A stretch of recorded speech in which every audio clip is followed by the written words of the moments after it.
Ahora que ya sabemos qué son las clases, qué son los objetos, cómo se crean los objetos y cómo podemos acceder de forma segura a la información de los objetos, vamos a ver qué tipos de conexiones o de relaciones podemos establecer entre las clases. En este vídeo en concreto vamos a hablar de la relación de asociación.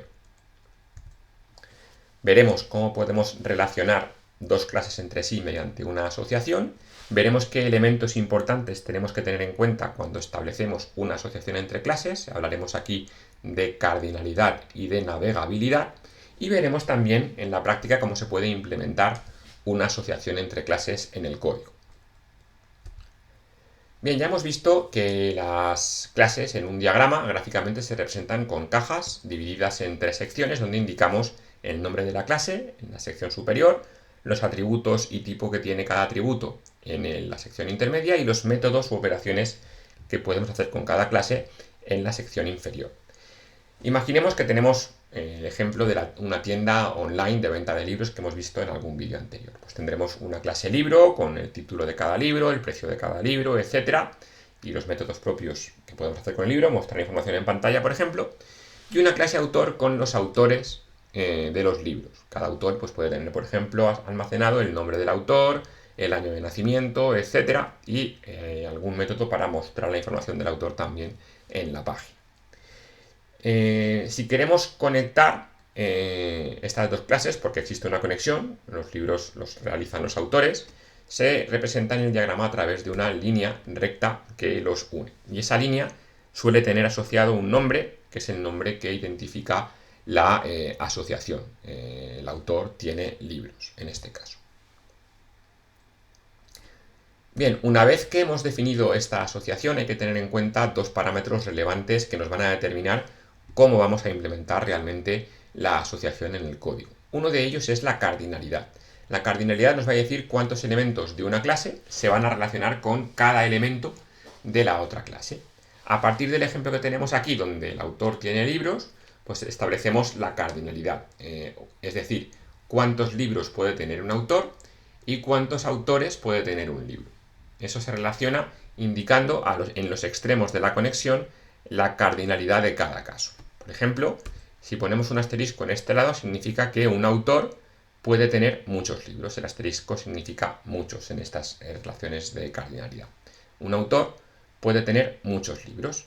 Por su parte, en este ejemplo, pues podríamos suponer que el libro va a tener un único autor, o dos autores, o entre uno y tres autores. Aquí podemos poner diferentes elementos para representar distintas cardinalidades. Por ejemplo, si quiero que tenga entre 1 y 2, pues podemos poner 1-2 o 1.2 para indicar el rango de valores que se admite. La segunda característica importante que tenemos que tener en cuenta cuando definimos una asociación es la navegabilidad. La navegabilidad me va a indicar desde qué objeto puedo acceder a la información del otro. Si tenemos una asociación como esta, que hemos venido construyendo, donde un libro tiene un autor y un autor tiene muchos libros, tenemos una navegabilidad en doble sentido. ¿Qué significa eso? Pues que si quiero tener esta asociación tal cual está, desde el libro tendré información de cuál es el autor que ha escrito ese libro, pero también desde el autor tendré información de la lista o el array de libros que ha escrito y que tengo en mi catálogo. De manera que tendremos un atributo o una lista de atributos de cada objeto en la otra clase para mantener así la información. Desde cada libro yo voy a poder consultar directamente quién es su autor y desde cada autor yo podré consultar directamente el listado de libros que ha escrito o que tengo en el catálogo.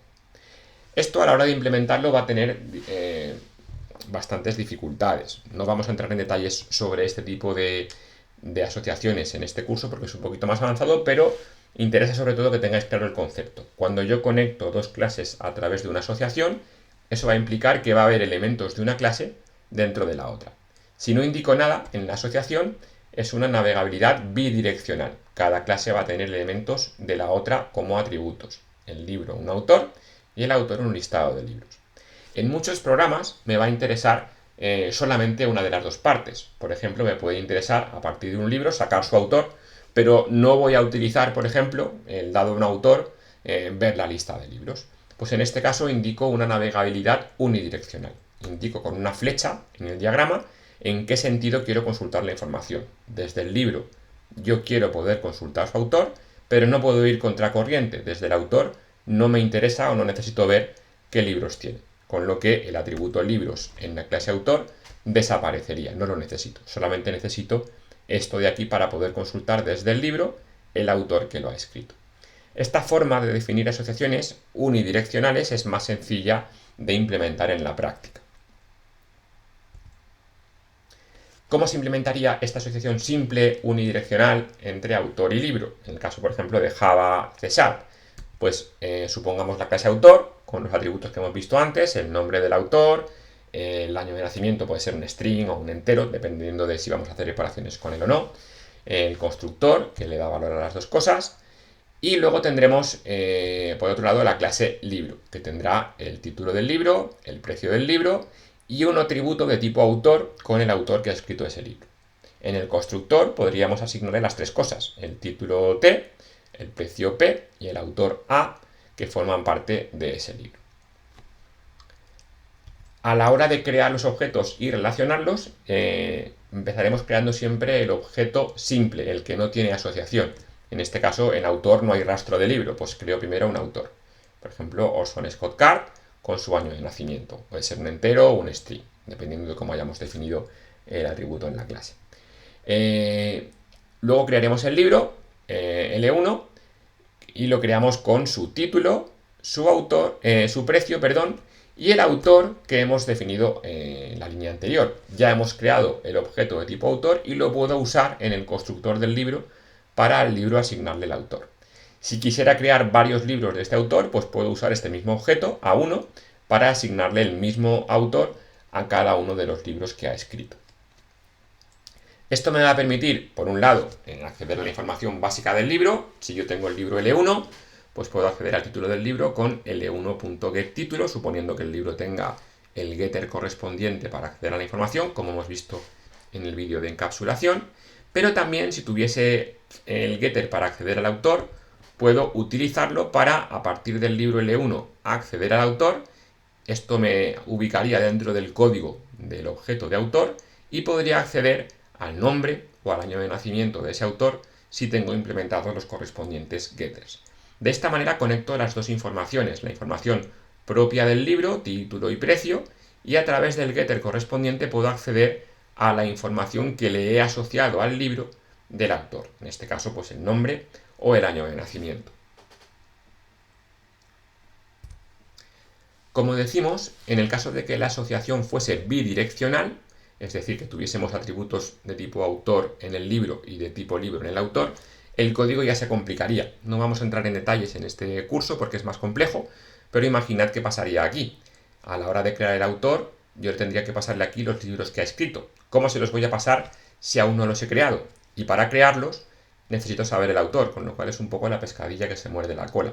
Existen como una especie de pasos intermedios que tendríamos que dar para primero crear el autor, luego crear el libro y después conectar la parte que me falta. Una vez que tengo los libros, pasárselos al autor para completar la información de los libros que ha escrito el autor. Repito que es algo más complejo, difícil de digerir así de primeras y no lo vamos a ver en el curso, ya depende de cada lenguaje el cómo implementarlo.